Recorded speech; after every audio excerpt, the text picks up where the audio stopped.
Good evening to everybody. This is the usual Tuesday roundtable of Highland Community Manager Project. As you know, first of all, everything is recorded and streamed on YouTube. So please, if you don't like to be viewed, turn off your camera and you will be hidden.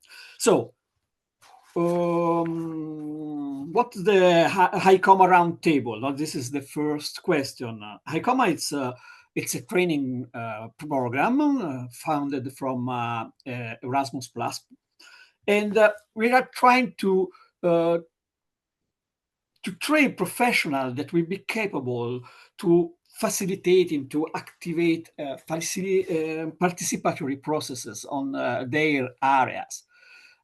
Maybe somebody of us, the students, are already working. Somebody maybe like to work. Somebody is a politician, a policy maker of the area. So the idea is try to unify the language that we use and have a model of social inclusion and sustainable development.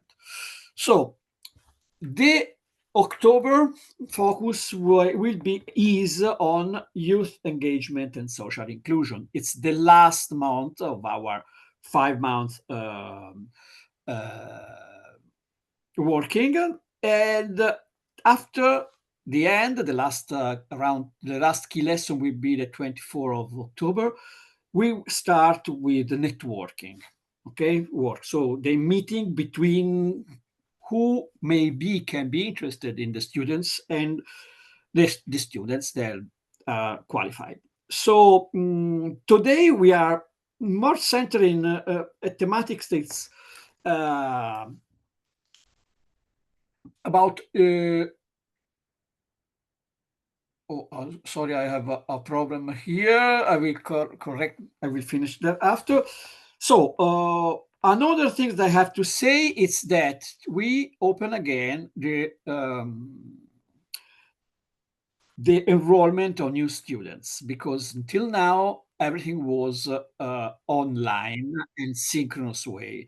We decided 2 weeks ago to activate the asynchronous way to follow this course, because a lot of people asked to have this Europass diploma of Highland certificate of Highland Community Manager, and maybe they knew about the program after. Someone couldn't finish all the three key lessons needed, so we open for offline. So please, if you have friends or people that's interested, tell them to enroll on the website, and we will soon send the communication.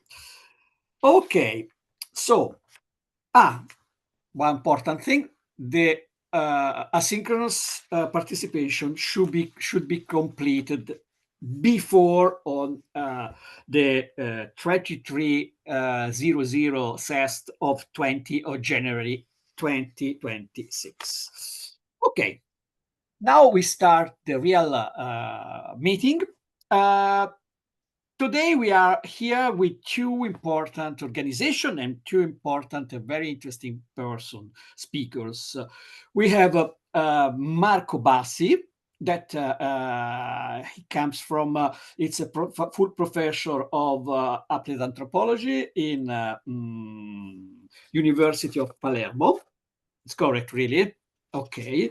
And he will present his work in different organizations about the involvement of the community into the decision and the process.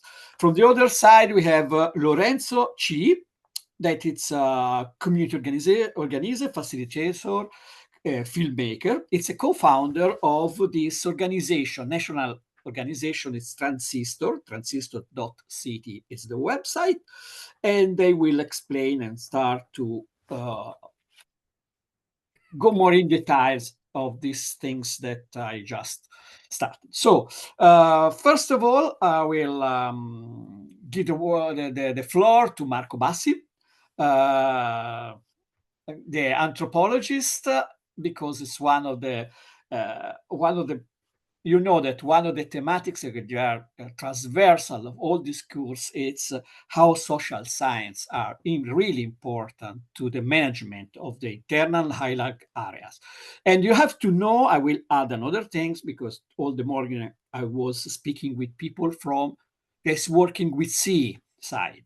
And you know that we are connecting the highland mountain, the middle valley, and the sea with the course of water, because the water is the connection, and we cannot think in mountains and valleys without thinking into the sea. So they are all connected. So it seems strange to speak about water and sea in the Highland Community Manager project, but it's really important. So now I give the floor to Lorenzo that can integrate my very skinny presentation, very short presentation, and okay, yours the floor.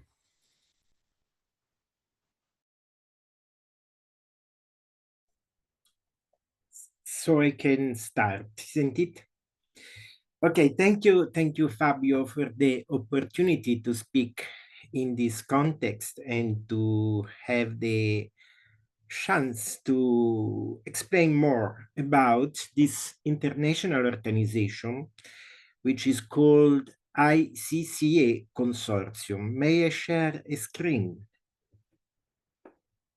I try to share. Then give me just one sec. Mm-hmm. Marco Bassi.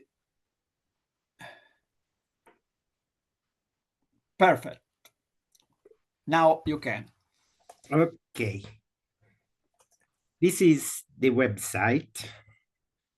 And let me, can you see it? Yes.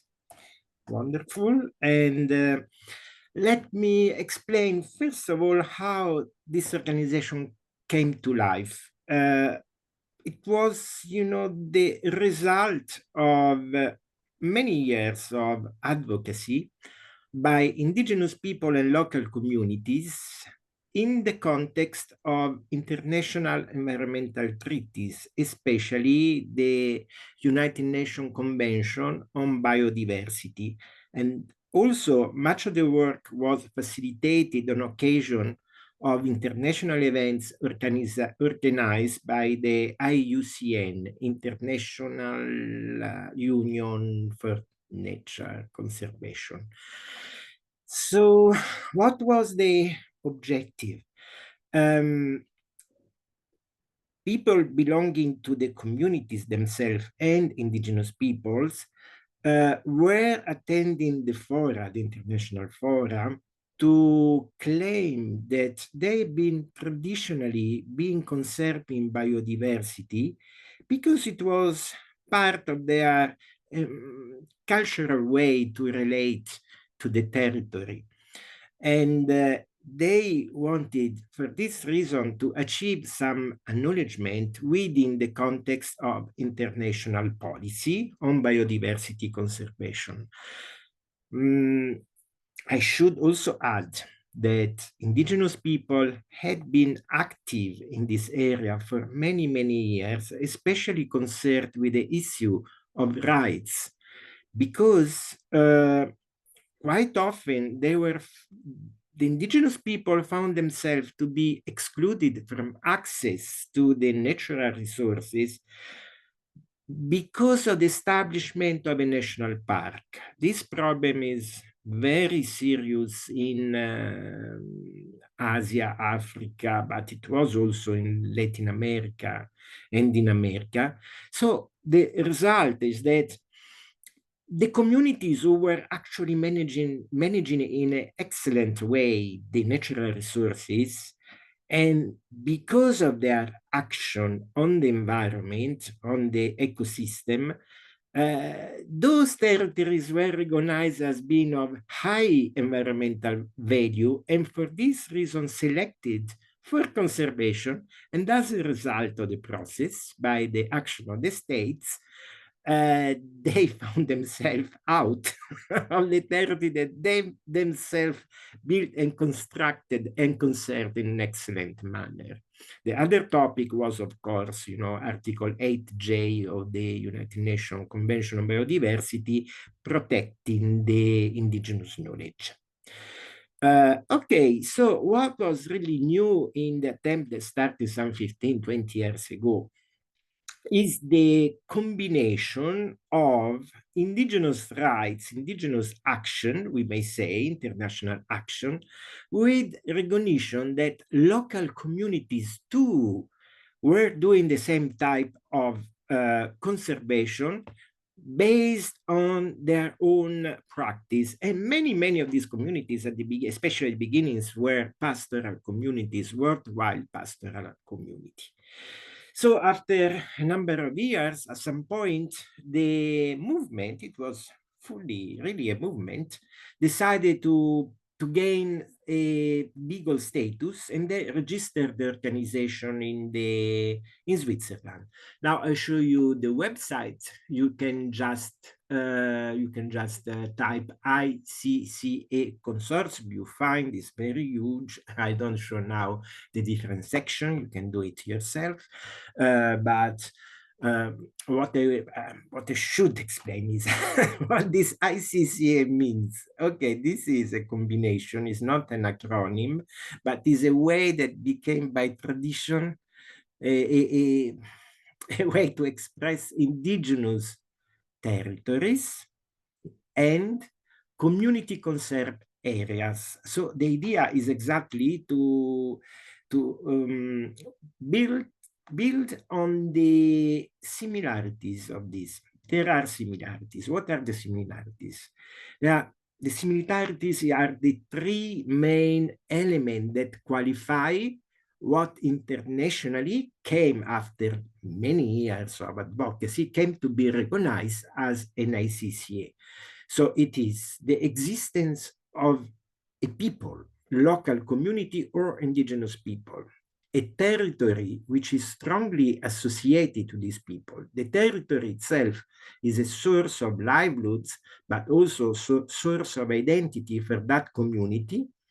And there must be a governance. So the community must be capable to, or must have the capacity to have a governance, to use the territory in a way that lead to conservation of biodiversity. This was ICCA. ICCA came to be recognized within the IUCN more in the area of conserved areas, not strictly protected areas. Protected areas are managed by the government or local government. ICCA are managed and conserved, we don't say protected to differentiate, conserved by the local communities and indigenous people. So one difference between local community and indigenous people is that indigenous people have already some international recognition. Their rights are already in some countries acknowledged, so they have a starting point at least. But local communities, to inject the notion that local communities too can have an identity, can have do make an action of conservation, or it is a bit more difficult. And in most countries, there are no recognized rights. So the fight is very huge. The challenge ahead of us is very huge. But, okay, after this, if I have still some time, Fabio, I would present the case of Europe now. Okay, so or I can do it later if you prefer. Later, it's perfect because maybe somebody it's just with a question in their head why we are speaking about indigenous people. No, I can answer because a lot I have already discussed with Marco, and I am an Americanist. I work a lot with indigenous people, and there with the methodology of international cooperation we discover a lot of different ways of governance, relation with the nature that they have. And another thing that not all anthropologists are in accord with me, so it's my personal position. Always I said all everybody is indigenous because we are living in our areas, and from one side we are indigenous here, and the interesting definition is when he extend the this organization extend the idea of indigenous people to the local communities. So this is a strong connection. Now we have to just jump with the other organization of Lorenzo that's working more on local areas in Italy, but I think if there is more something more that Lorenzo have to say. So I give the floor to Lorenzo. Hi everyone, I'm Lorenzo. I'm coordinating Transistor, which is a community organizing project that is taking action in all over Italy in many different cities and areas since 2022. I will share also the website so you can have some image in mind. Um, I'll refresh it because because you have an animation. Okay, and what is Transistor? Transistor is a project that came out in from an organization that is called Rinascimento Green, that was working towards a plan for a Green Deal from like starting from bottom in Europe, and it started like in 2020 2019, and from that we started working on deliberative democracy, working on citizen assemblies in different parts of Italy. So first in Emilia Romagna, then in Calabria, then in Rome, and we started like working with people from all over these areas on ecological transition. There was a topic, no, I mean it was actually the topic that was in Transistor in the beginning. Uh, from there, we tried to develop these hubs where people could work together on projects about transition, about the fight against fossil fuels, and also slowly started taking action mostly against social just. I mean, for against social injustice in general. So it started to become something a bit wider. How does it work? Transistor works on a like basically starting with facilitation processes, and also with like a bit of co-design and collective design on stuff. What happens is that you have different apps in different cities that are analyzing together, the like a group of people of different people that are analyzing together what is happening in a certain region, in a certain city, and they try to create using creativity, using these tools of social permaculture, facilitation, and stuff like this. They're trying to create a plan for the city. You know, so for example, if I show you, these are the cities that we are currently working in, even if in the last days we started also to work in other cities in Sardinia where we had a project like last week. And for example, you can see that what happened in Florence is that, which is like I think the most active city right now, as a group of as a city, even if all of them are actually working in completely different ways. We started trying to understand together which were the problems of Florence. So and like not problems, let's say more the focus areas that we were like seeing that there was more urgency to work on. So energy, touristification, transports, and living and housing in Florence. And we found out, like with a lot of meetings together, we found out which were the actual problems with CO2 emissions, and also with social injustice now in the city. And from these activities that every city is doing in their own way, For example, if we go to some city in Sicily, for example, you can see that we did something a bit different, but we still have these basics of trying to understand what's the problem at the beginning. We start to develop different activities. So every city is inventing campaigns, is inventing moments where people are working together, and creating real actions actually in the cities. This thing of the plan was actually at the beginning of Transistor. We have also a manual that you can download in Italian, where you can read, where you can have some resources to work on. But also we have also other tools, but now we are developing again the process because we found out, no, we found, I mean, starting to working on Transistor, we found out that we were operating in a complex scene, no? Like working in cities, working in different groups of people. We found out that things were not so easy as they seemed. Like you cannot understand easily what one problem. You cannot involve people directly, like working on some planning, because it's not working so much. Now we are rewriting a bit what is happening with Transistor, and we are focusing a bit more on actions and real actions. For example, I can give you some examples of actions that we've done so far. Apart from we've been working on some campaigning. For example, last year we were working in Sicily on droughts and water scarcity, and we created like some actions that people could have done to reduce droughts and to work with the local administration. So some advocacy.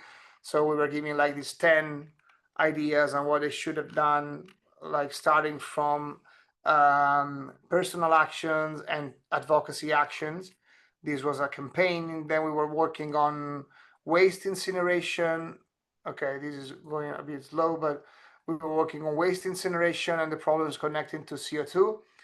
We created a project called We Need a Table. A table is needed, where we created like this kind of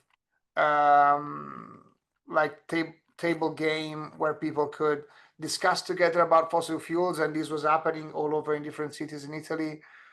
And the last one, which was created like on a national level, with many people working together, was this one called Reclaim the Streets, where we're working on public space with different people, and we started to develop this first version of the project in Florence, where we had like an amazing event where we involved more than 40, like you have like an entire streets. I mean, the point of this project was to understand if the street, I mean, what happens when a street that is usually full with cars gets freed and people can use it freely and propose their own activities. And so we had like more than 40 associations of different kinds, of different backgrounds, of representing different parts of the city, working together to fool the streets with actions. And you can see like there's a program full of actions where you had like a swap party, you had a couple of parades, you had like workshops of different kinds on different topics. We were talking about renewables and fossil fuels and etc. Lots of things, and this was an example. And we found out during this kind of events that, like through action, through like a clear action that is really creative um, and can give like a different perspective of the world, we can involve people more easily. Like is one of the things that we're actually always working towards, like how to involve people, not just young people as we were talking right now, but people in general, of different kinds, of different backgrounds, of different social classes, in and involve these people, because we think that in diversity we find something uh, that is more interesting, that is more important than working only with one certain kind of people. So we're creating like this kind of actions, creative actions, and the idea now with the development of Transistor is to use this way of like collective co-design and collective creation of things to invent new ways that we can actually bring people together in. For example, we're also working on like boot camps where people are coming together to solve some problems together, but we're also managing conflict with them using facilitation, using like trying to be really transparent and sincere so that people can really trust, even because we are actually, like some activists, but we're not like connected to like all these kind of conspiracies that people can find in everything that you do sometimes. But we are trying to bring like management of conflict and facilitation in a way that people can work together and that everybody has a word in working together. And this is really actually working a lot. And in the last period we have like a lot of involvement. And yeah, I mean, I could go along, but I think this is like just to give you an overview of everything, then I could specify on some certain projects. Perfect. Thank you, Lorenzo. This is a very wide explanation, and you anticipate a lot of the thematics I will ask.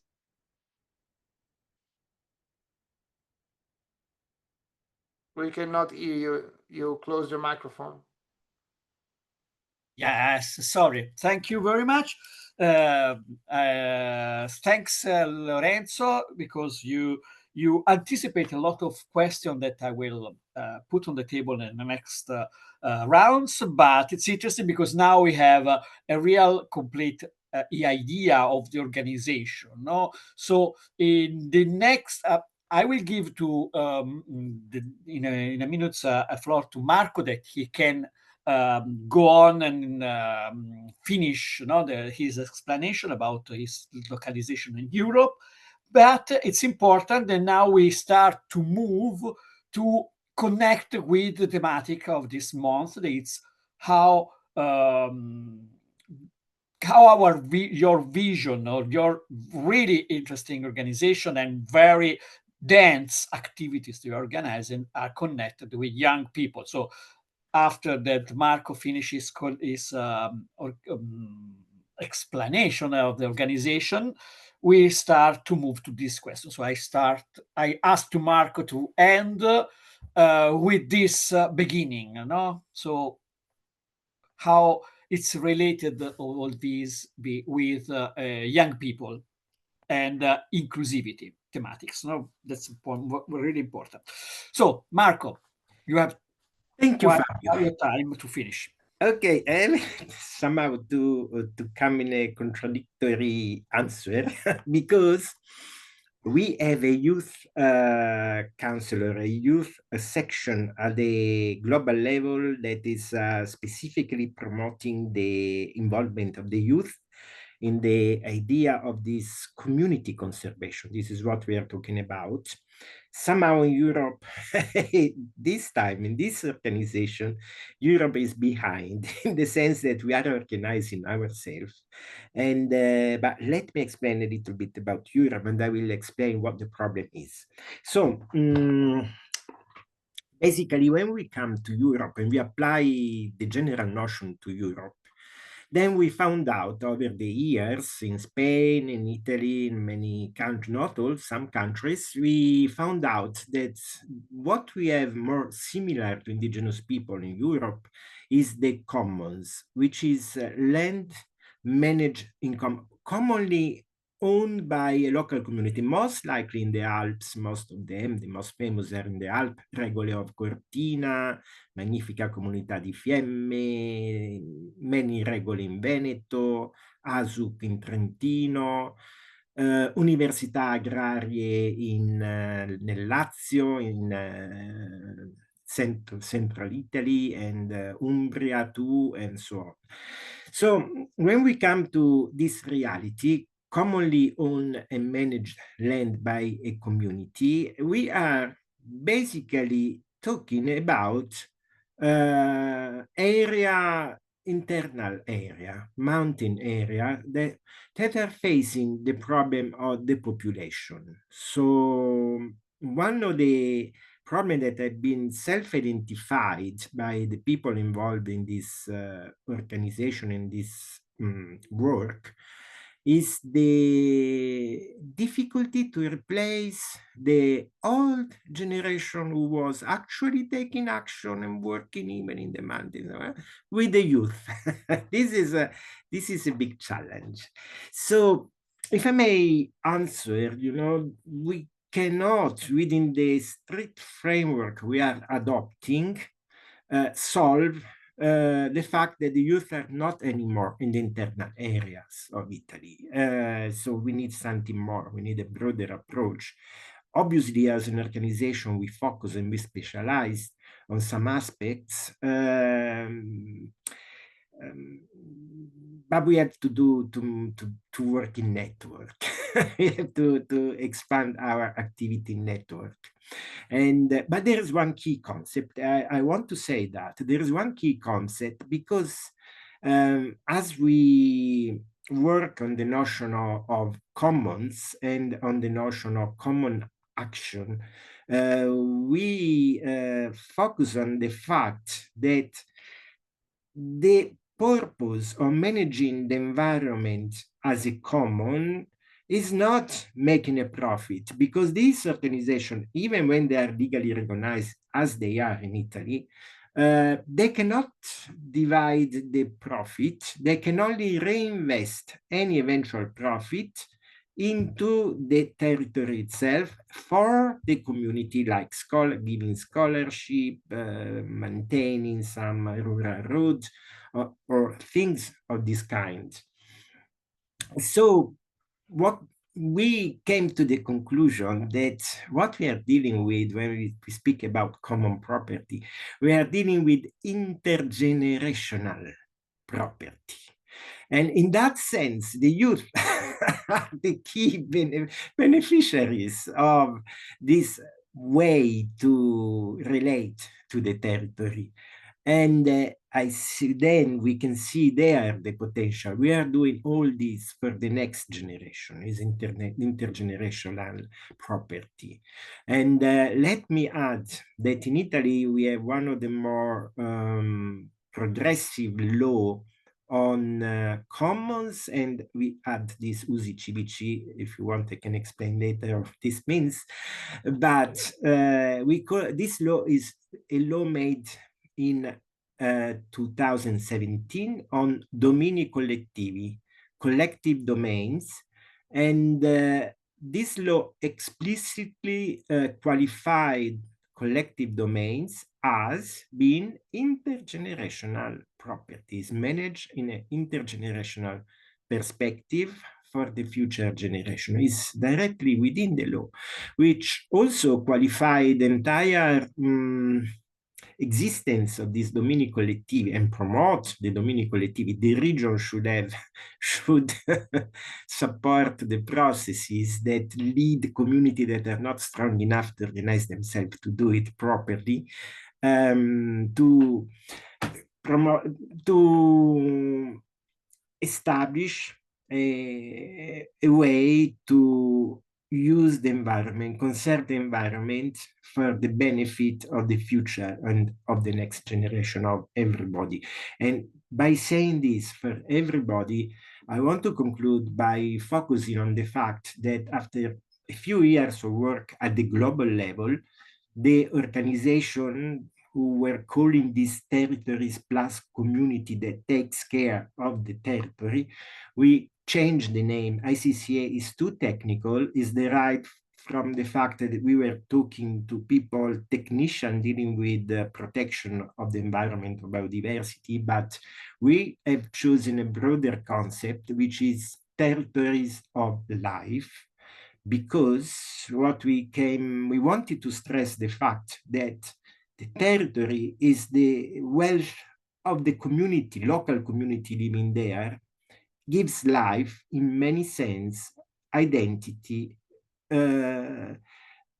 recreation, landscape, so many, so many ways, there's a strong relation between them, but also if this is valorized and the Italian law potentially can do that, because we have the law is not much implemented, not much supported in practice. That's what we are doing now. We are trying to support that in practice. If we do that, then conserving the environment by each local community is also providing for the life of all of us, not only the future generation, but the future generation worldwide. That's why we consider this global approach to be very relevant. And we implement it within the, it's difficult to implement in the organization by having region, and we have the European region, which is now, we are coordinating that very much. We will have an assembly. I can share the link when we have the European Assembly. It will be in November, end of November. I can share through your network the link so that you cannot make decision about the organization if you are not a member. And but you can listen and you can participate when you want, as you want, if you wish. It is a very good opportunity. It is very important, I think, just the last, Fabio, forgive me, to explain that this is a membership organization. That means that participation is embedded in the governance of the organization, because the community themselves are the member and they gather at the assembly. The assembly, there is one global every year, and we have one European every year. And the member only can make decision. I am an individual. I help, I facilitate. There are many individual honorary member, but we cannot vote. So the voting capacity, the decisional capacity is with the member, which is the community. So all globally, this is organized so globally in the organization. So thank you. Really, because just you connect with the thematics of we were just thinking about. So really interesting, because the connection with the commons, the idea of commons, it's important because we have different manifest organizations that are working on common, that we start from my place. It's the common knowledge, so the non-material commons, but we have a lot of experience into the commons and how we can involve the young. You put on the table a very important thematics. Meanwhile, the other part of the world, the young are the majority of the people, living people. Here in Europe, we have very few young. So I pass the floor to Lorenzo and asking him how his organization is trying to share the power with young people and the new citizens from the other side, and which of these problems you meet in your activities. Well, about young people, I don't really know how to answer because actually most of the people that are working with us are young. No, I mean basically the entire project is based on a generation that is in between people that are from 20 to 40, 45 is like the average people that are working in the project. And I don't know, like the way it was in the beginning, a bit hard to create the group involving mostly people that are coming from I mean, actually we're not working only with the youth, we're working with everyone, no? But we in many groups we also have people that are of different generations. We had people mostly, depending on the region, because what I didn't say before is that what was the most important thing in Transistor was to create a project that it was not like a centralized way of managing hubs, but in every city everything changes depending on the people that are that are like coordinating, and also the people that are involved in the project. So you have cities that are basically mostly made from people of one generation, cities where you have another kind of approach and another kind of, generation involved. And but we really don't have a problem with that, because we creating like this kind of things with a different energy, that is a energy that also the people of different kinds can enjoy. We really don't have this kind of problem, because we don't have like a limited participation from young people, but I think it's really balanced. I think it was. I think that the branding that we created and the identity of Transistor and the way that it is presented is also, um, I mean, the key, no, where that is involving people, and also, of course, our contacts and the way that we approach people from different projects and different organizations was also the key to this. Now, for example, we had connections with Fridays for Future, other projects that are happening in the city, and people that were participating were people that are coming from this kind of um, previous experiences. And so, yeah, I think I can say this about the way that we are involving and the problems that we have so far. But I think that the key of involvement of different generation is that you have to find and create projects that are relevant to these people, because of course when you are sometimes you have nice concepts and you have nice projects in mind, but unless you focus on the needs of different groups, and unless you focus on also on working on those needs and the problems that different people have, it's really hard to have this kind of participation from different kind of uh, age groups and stuff like this. I mean, this is what I can say about this. Thank you, Lorenzo. It's really interesting, no? Because we have the two sides and two areas, the different areas. In the cities, it's easy to involve young people. There are a lot of young people. And now we are thinking how we can exchange the experience between the activity in the cities where there are a lot of young people, and the problem of the internal areas where young people it's living, it's going to find in other places. So now, can we imagine a way to exchange between experience? Marco, what do you think? There have been two movements. There's, generally speaking, now neo-ruralism. There is a tendency by youth in town to try to follow another lifestyle. And very much embedded in this new lifestyle is the notion and awareness about the environment. So there are cases, many cases of movement back from town to the countryside. Now, when we come to analyze this process in relation to commons and civic use land, there could be some elements, some problem in the sense that those communities that own and manage in common the territory, they are somehow registered. They have their management body, their assembly, and in some cases, depends on the type of common. In some cases, there are families identified some 8-9 centuries ago, and this community are not very much open to newcomers, and they don't have way to accommodate newcomers. But this is only some part of the commons in the Alps. When we come to civic use land, this is quite a complex concept, juridically speaking.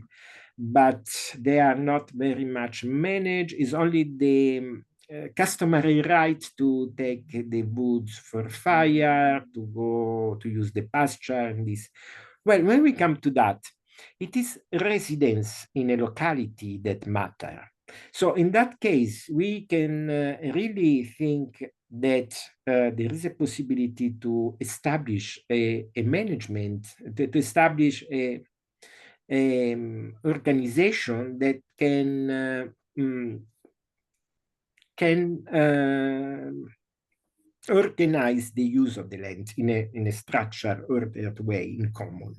And this can be done by establishing by law, by the new law I've mentioned, a dominio collettivo. So in this sense, this is possible. And this terre of usi civici, land of with these customary rights, a very huge area in Italy, but also in Europe. Only, it is not much known. We don't have access to the information. So we are developing some policy brief right now to suggest the municipalities and the region to really give public access to the knowledge about where these rights are. Because only by knowing this, a community, including youth, including those moving from the town, can organize something. But if there's no knowledge, if it is kept somehow secret, not by intention, but it is kind of esoteric knowledge of only some, that even some don't know, because it's somehow deep into the archive. So our suggestion will be to give public access to knowledge where this right exists. Yeah, this is the other big trouble. No, all the ancient, the old families, the past that have a high weight on the decision of the today, and we have a big group of people that's over 60, and a small group of younger that are concentrated into the town instead of the countryside. The time of the commons, it's complex. I recognize it's very complex. But we can just think uh, uh, and one example, no, I take always, it's the example of Start Working of Pontremoli, where they tried to connect the local traditional inhabitants of the community with the newcomers, no, the reigned one, how did they say, the one that arrived, and they arrived from, how you said, from the town with other idea of the nature and the environment, and the idea that everything is it's public, because if it's green, it's nature, and if it's abandoned, it's public. It's something that a farmer said to me a long time ago, and always I have these phrases in my head. So I turned this all this problematic to Lorenzo, because no, it's from the most the big centers that could be to the village, the big village in the valley is not important. So how do you see and how you think your organization can manage this complex situation? Well, I don't know. Like it depends really on the city, because from my experience, um, when we were working in also in rural areas, I don't see so much of a difference, at least in my experience. It depends from the region that we have in Italy, from I mean, like in every place, in every different place, we have a completely different approach. For example, from mostly my experience now with Transistor, we've been working mostly with cities in this moment, and so of course my experience goes more in that direction, as I told you previously. Um, but I'm also working inside the transition town movement, and For example, in the area that I'm living in, we've been doing projects all over the town, in rural areas, and what I see is that I mean, what I can do is like to really be transparent on the projects that we're doing instead of trying to force some involvement and some participation. So doing things that are that matter and that are important to this kind of different groups can be, I think, the only way to involve them directly. But every time that I do it, that we do it using like these techniques, like these facilitation techniques where people are like putting one in front of each one and talking directly and trying to work also on their feelings using techniques like nonviolent communication, theater, and all these kind of experiences and games is the way that is really helping people to connect. So sometimes even if you have like a completely different um, a completely different point of view in two people, like sometimes you can find ways to bring them together using this kind of stuff. I've been growing up as a theater and film director, so this is what I've been doing like in the first part of my life a lot, and I can see that using this kind of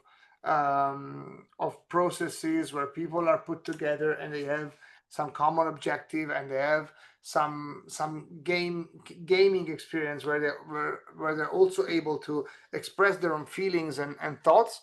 It's really helping. And sometimes actually what I've seen that is more it's hard to do is like to work with intergenerational groups, because sometimes I can see that mostly older people, like from one certain age and from are really it's really hard for some people to read the room and to understand what is like what is happening. So sometimes you have groups that are spreading because some of these people are actually not able to understand how to talk together with people of, for example, that are young. And what I've been coming out as a solution for these is like to work on a kind of a strict facilitation where I give people exact amounts of times to discuss things, and also I give some agreements that we take with the group. So sometimes when you have a facilitator that is um, after involving people, and like, because I think it's not hard to bring people together the first time. What is hard, what I found out is hard, is like to bring people together continuously, because after the first time that people are coming together and maybe they're not like feeling really well, because they cannot express themselves, because they are like lied to, because sometimes you have like participation processes where people are like not really, they're talking about something and then all they're saying is like forgotten directly, like after 15 minutes. So like when you bring people together, you give some sorts of agreements, and you give like a mood to the area, not a mood to the room, to the group of people. This is really helping a lot, and this is really what is making people participate in a process. And I think if we want to involve people of different kinds, of different ages, of different needs, like we have to understand really how humans work and how to facilitate this for real. So in facilitation, that is not what some people are saying facilitation, like bringing post-its together and asking people write one thing on a post-it and then we clusterize, but facilitate also the way that they feel on stuff, like to create this connection. And this can be done, I've been doing it with people that are like young activists, older activists, but I've been also doing it with, like, for example, teaching to some workers in an office, or um, like, I mean, it's something that is really working in every kind of environment that I try to. So my suggestion in this is, okay, involve people, use some good branding that is bringing young people together with all people and bring them together, but find a nice way to facilitate this, a way that is really caring about people and makes them care each other. And this is, I think, what is working in the city and in the town and the mountain and the valley. I think this is really the key. Yeah, I think that okay, I will give the last fast one, because we are nearly at the end. We have 2-3 minutes more. We can just overtake 4 minutes more. But what we have learned in all these 4-5 months of working is that we need to connect mountain internal areas with town, because most of the people that goes and think about internal areas and mountain are coming from the town, and most of the people in the internal area, they feel this invasion that maybe only the Saturday, the Sunday in the summer, like really like an invasion, because we have 2 point of view that have difficult to communicate. So the idea is that we need to connect and start to work together, because it's not possible to go on in these separate ways. No, that and I don't know how, but I think putting together people like you that work in different areas, in different point of view, we can create something new. So, Marco, I give to you the last turn, and after I take 2 minutes to close. Thank you, Fabio. Just take the chance to complete a thought I had before, which is that many of these commons, even the one that we define closed because the membership is closed, they are seriously thinking about the intergenerational renovation, having the youth to take over what they were doing. This is the problem. Even them now, they are seriously discussing how to open up, in what ways, but open up in a way that does not affect the good management, which is based on customary knowledge of the place. So this is the challenge.